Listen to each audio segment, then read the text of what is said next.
You know that feeling, maybe way back when, of your heart doing a little flip for someone in school? Oh, yeah, definitely. Ever wonder if there's like a sweet spot for when those kinds of feelings start to matter? It's a classic question, isn't it? Well, let's unpack this because we're taking a deep dive into that exact question today. Okay. Our jumping off point is a really engaging conversation. It's from a Vietcetera YouTube video. Ah, yeah, I saw that one. Toi Hok Tro Kokwai Some to You. Is that the one? That's the one with Red Po and Thu Trang, episode 4 of hashtag Kanangoita. Right. And it's interesting, their perspectives.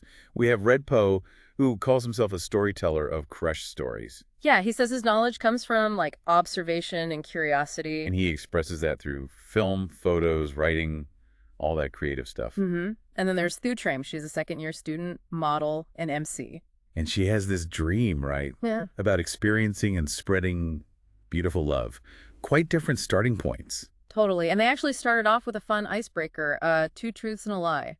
Oh, that's always revealing. What do they say? Okay, so Red Paws were, he started photography in 10th grade. He's 1 Miller 72 tall, and he's had 3 past relationships. Okay. And Thu Trang? She said she's talkative, she's never loved anyone for over 2 years, and that her approach to love is very rational. Rational. But didn't she also say her emotions often take over? Exactly. She admitted that right after. So you get this little glimpse into how they see themselves. Yeah, it sets the stage nicely. And just to be clear, our goal here, our mission with this deep dive, isn't to find the answer about the right time for teenage love. No, definitely not. It's more about exploring the different experiences and viewpoints they shared. Right. Giving you a richer understanding, hopefully, of the whole landscape of young romance. So getting into it, they talked about their initial thoughts on what love even means. Red Poe had a really grounded take. Oh, yeah. What was that? He basically suggested that, with all the difficulties and distractions in life, especially when you're young, love really needs to start with focusing on loving yourself. Wow. That's a really key insight, isn't it? Focusing on self-love first. Thinking about it before you even get into the complexity of a relationship, having that strong sense of self-acceptance. It's like building a foundation. Exactly. Building your own internal compass first. That can really help when you're navigating connections with other people. Makes total sense. Now, the Trang, when she thought about love, her current boyfriend popped into her head first. Okay, understandable. But she was also really open about her past relationships.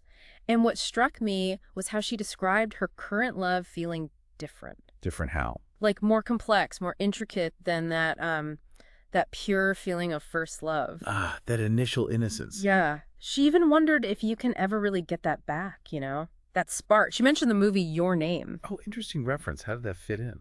Well, how it explores all these different kinds of love and connection, even like unrequited feelings alongside the main romance. Right, broadens the definition. It raises that point about how our understanding of love changes as we, live more life. Yeah. And Your Name shows how stories, how art can shape our ideas about love.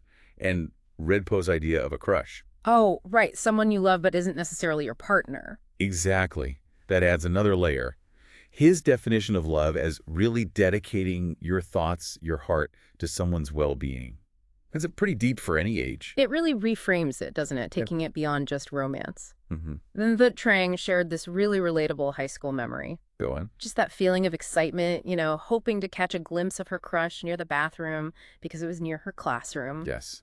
Those tiny moments that feel huge at the time. Totally. And she contrasted that feeling with her current view of love. Now she sees it as something that motivates her personal growth. That's a significant shift. From the simple thrill of seeing someone Yeah. to seeing love as a driver for self-improvement.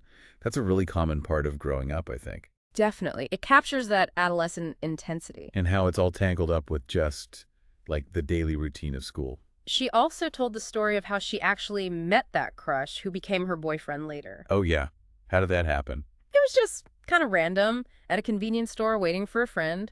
She said she was just immediately drawn to his bright, cheerful energy. See, it's often those unplanned moments, isn't it? A smile, an energy. Exactly. And those can spark something really meaningful. It's amazing how those small interactions can leave such a big impression. So moving on to what makes school romance kind of unique, that Trang shared this memory of sharing milk tea outside the school gates. The classic after-school hangout. Yeah, but she talked about the almost like secret feeling of it, a bit clandestine. Maybe sneaking around a bit. Maybe. And feeling that those intense, simple moments, you might not quite get them back as an adult, partly because parents aren't hovering in the same way. That really speaks to the specific context, doesn't it? The school environment, parents, the sheer intensity of teenage feelings. It creates this unique bubble. Yeah, a bubble where sharing a drink feels monumental. And creates those really strong memories. So then, the big question, is there a right age to start dating? Always a tricky one. Yeah. What did Thu Trang think? Well, her first love was in ninth grade. But she said she knew people who started earlier, like 6th, 7th, 8th grade. Right, it varies so much. Her feeling was basically there's no magic number. It really depends on maturity, emotional readiness. Which makes sense. Everyone develops differently. But she also really stressed the importance of keeping up with your studies, balancing school and romance. Crucial point. Those early relationships can be learning experiences, sure, but they shouldn't derail your education or personal growth. And she got really honest about breakups in school, how tough they are. Oh, I bet. How did she describe it? Like the sky was falling. Catastrophic, even making her not want to go to school. Wow, that intense. Yeah, and seeing the ex all the time in the hallways, classes. Yeah. It's a constant reminder. That's got to be incredibly difficult. No physical distance to help with healing. Exactly. She actually felt lucky her first big breakup didn't happen right before crucial exams. Yeah, the timing can make a huge difference to the impact. It really paints a picture of that adolescent heartbreak. What's interesting is she admitted she didn't really look for any advice or, preparation before her first relationship. Just jumped in. Pretty much. But looking back now, she feels it's so important to have the right mindset and, knowledge for a healthy connection. What kind of knowledge? Well, focusing on school, obviously, but also learning about things like sexual health, mental well-being. That makes a lot of sense. Especially because, as she noted, younger people can be so driven by emotion, which can be risky if you don't know how to handle it. That's a really valuable takeaway. The lack of prep she mentioned is common, but her hindsight view shows how useful some kind of relationship education could be. Yeah, like talking about communication, consent, managing emotions. Exactly. Equipping teens to navigate it all more safely and responsibly. So how did she actually juggle school and love? She shared her strategy from high school. Okay, let's hear. Basically, she made a schedule, allocated time for her boyfriend, time for studying, especially near big exams. Proactive. I like it. She even suggested studying together, kind of combining interaction and academics. That's clever. A way to stay connected and motivated for schoolwork. She has good maturity, actually. And it can work.